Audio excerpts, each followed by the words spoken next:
Hi කොහොමද ඔයාලට ඔයාලා හැමෝම ආදරයෙන් බ්ලෝම්ස් හැන්ඩිවර්ක්ස් YouTube channel එකට පිළිගන්නවා. අද මම ඔයාලට කියලා දෙන ගොඩාක් වටිනා කියන ලෙසන් එක.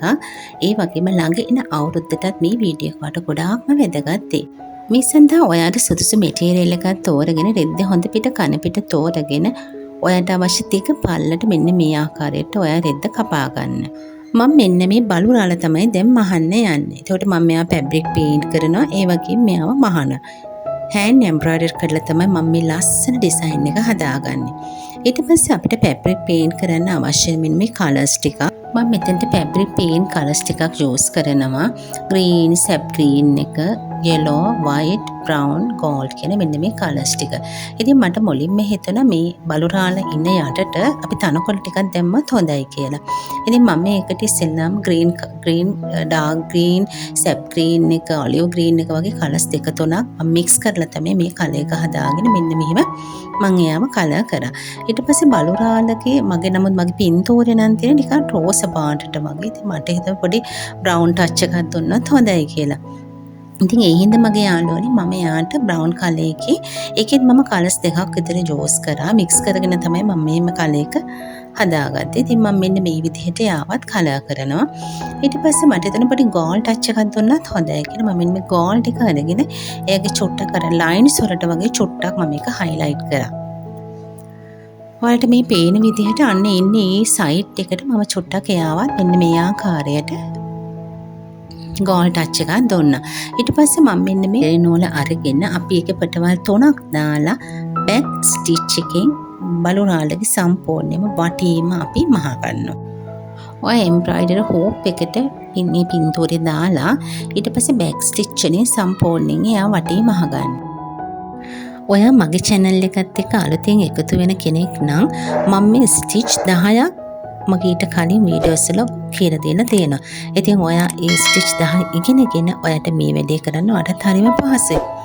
ඉතින් ඔයා ඒ ස්ටිච් 10 ඊට කලින් වීඩියෝස් වල කරපු ස්ටිච් 10 ඉගෙනගෙන ඔයාත් මේ වගේ බෑක් ස්ටිච් එකෙන් මෙන්න මේ විදිහට මෙන්න මේ බලුරාලව සම්පූර්ණයෙන්ම මහගන්න.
දැන් මම මෙතනදී නූල් පටවල් දෙකක් කළු පාට නූල් පටවල් දෙකක් නීඩල් එකට දාලා තමයි මේ ඇස් වටේ මහගන්නේ.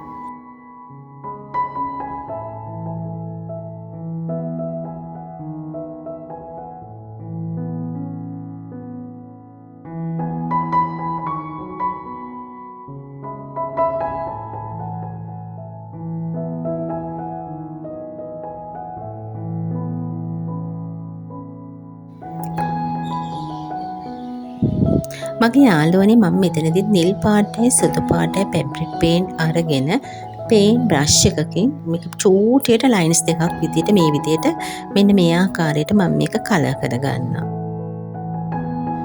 305 කියන ගෝල්ඩන් yellow එක අරගෙන මම ඒකේ නෝට් පටවල් 3ක් විතර දාගෙන long and short stitch එකෙන් මෙන්න මේ බටර්ෆ්ලයි ලස්සනට එයාවත් මම මහ ගන්නවා.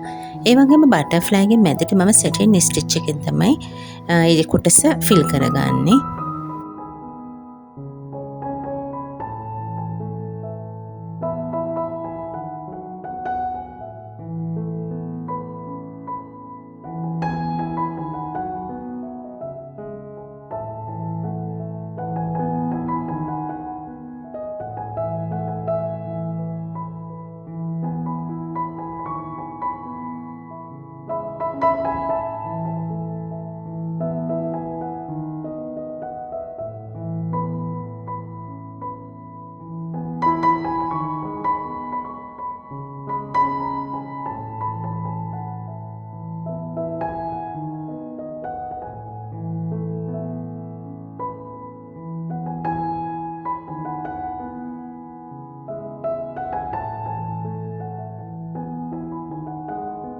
856 කියන කැරියර් නූල් එක පාවිච්චි කරලා තමයි මම ෆෙදර් ස්ටිච් එක ෆ්ලයි ස්ටිච් වලින් මම මුලින්ම මේ අපි අර තනකොළ වගේ හරිය කොළ පාට වලින් පේන්ට් කරගත්තනේ. ඒ ටිකට මම චුට්ටක් මැස්ම වකින් ඒ කියන්නේ ෆ්ලයි ස්ටිච් එකයි ෆෙදර් ස්ටිච් එකයි චූටි පොඩි මහුම් පාරවල් එක මම නිකන් පොඩි ඉති වගේක් ඒ ටිකට මම මහ ගන්නවා.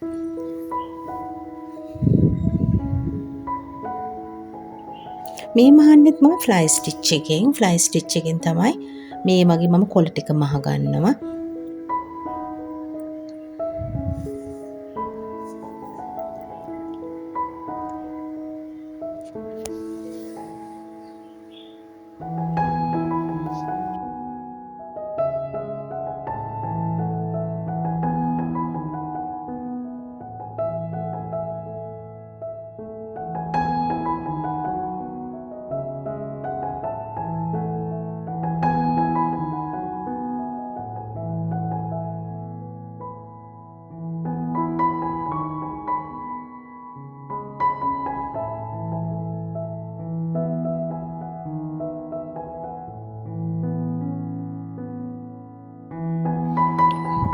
ඊට පස්සේ තද රෝස පාට කැරියර් නූල් එක අරගෙන ඒකෙත් මම නූල් පටවල් 6ම දාලා සැටින් ස්ටිච් එකේ මෙන්න මේ මල් ටික මම ෆිල් කරගන්නවා.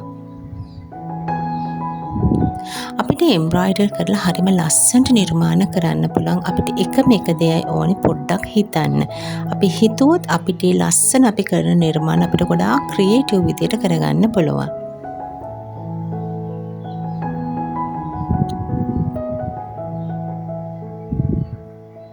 හෑන්ඩ් එම්බ්‍රොයිඩර් කරන්නේ ටිකක් වෙලාවක් යන කලාවක්. ඒ නමුත් ඉතින් අපි ඒදී චොඩක් ඉවසීමකින් ගොඩක් සංයමයකින් අපිට නිර්මාණ කරොත් අපි ඕනම නිර්මාණයක් කරලා ඒකේ ප්‍රතිඵලය බලනකොට අපිට ගොඩාක් සතුට හිතෙන විදිහට අපිට ලස්සන නිර්මාණය ලස්සන ප්‍රතිඵලයක් අපිට ලබා ගන්න පුළුවන්.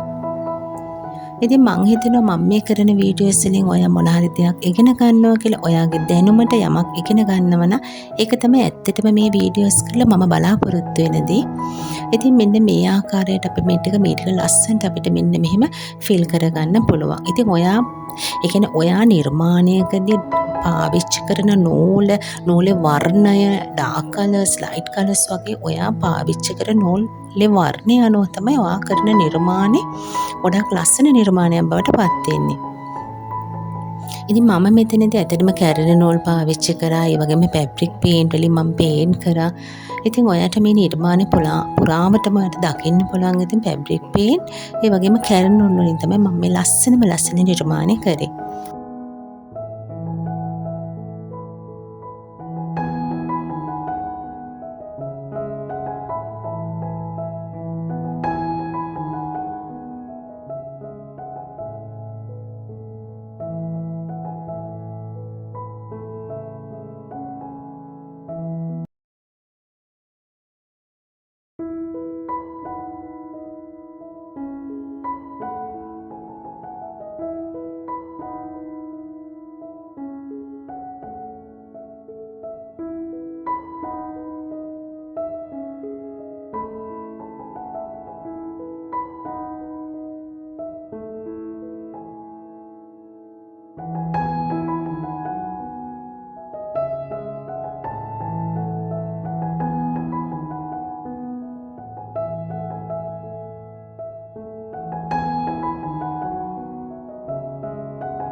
මන්දින් මේ මලේ මැදට නූල් පටවල් 6ම දාලා ෆ්‍රෙන්ච් නෝට්ස් දාගන්නවා. අපිට සමහරක් වෙලාවට මල් වල මැදට එක ෆ්‍රෙන්ච් නෝට් එකක් දාන්නත් පුළුවන්. එහෙම නැත්නම් අපිට ෆ්‍රෙන්ච් නෝට් කීපයක් දාන්නත් පුළුවන්. ඒ මලේ ප්‍රමාණය අනුව තමයි අපි ෆ්‍රෙන්ච් නෝට් දාන එක තීරණය වෙන්නේ. ඉතින් මේ සම්පූර්ණයෙන් අපි දැන් නිර්මාණය කරලා ඉවරයි. ඉතින් ඔයා බලන්නකො මේ නිර්මාණය දැන් ලස්සන. හැබැයි මේ වීඩියෝ එකේ යන තරම් ඉක්මනටම නම් මේ නිර්මාණය ඉවර වුණේ නැහැ. මේකට ටික කාලයක් ගියා. නමුත් අපිට ඒ කියන්නේ ලස්සන ප්‍රතිඵලයක් ලබා ගන්න පුළුවන්. ඉතින් දැන් අපි සම්පූර්ණයෙන්ම අපි නිර්මාණය ඉවරයි. ඉතින් මට දැන් හිතුණා මේ නිර්මාණයට චුට්ටක් මේ බ්ලූ කලර් එකක් වගේ එකතු වුණා නම් හොඳයි කියලා. මොකද මගේ ඔරිජිනල් පික්චර් එකේ තියෙන්නේ ලා නිල් පාටට අහස වගේ එක තිබුණා. ඉතින් මම ඒ හින්දා දැන් මම මේක සම්පූර්ණයෙන් ඒක නම් මට ඔයාලට ඇත්තටම වීඩියෝ කරන්න බැරි වුණා. මම නිර්මාණය කරලා ඉවර වුණාන් පස්සේ තමයි මම ඒක තීරණය කරේ. ඉතින් ඒ හින්දා මම එතනදිත් ඔයාලට ලස්සන නිල් පාට ෆැබ්‍රික් පේන්ට් එකේ ස්කයි බ්ලූ එක අරගෙන මෙන්න මේ වගේ ලස්සනට මම නිර්මාණය ෆිනිෂ් කරා. මේ තියෙන රීන්ද ඒ වගේම බයස් පටි ඉතින් මම මේ දෙකම දාලා ලස්සන කොට්ටෝරයක් මැහුවා. ඉතින් මේකත් ඔයාලට අලුත්ම අලුත් අයිඩියා එකක් තමයි. ඒ කියන්නේ ළඟින් අලුත් අවුරුද්දට ඔයාගේ අතින් නිමා වෙච්ච ලස්සන කොට්ටෝරයක් පුංචි බබෙක්ට තෑගි කරන්න. ඉතින් ඔයා මාව සබ්ස්ක්‍රයිබ් කරලා නැත්නම් සබ්ස්ක්‍රයිබ් කරන්න මාව. ඒ වගේම මේ වීඩියෝස් වලින් ඔයා යමක් ඔයාගේ දැනුමට එකතු කරගත්තා නම් ඒ වගේම මේ වීඩියෝ ෂෙයා කරන්න දෙකටම මාත් එක්ක රැඳී ඉන්න.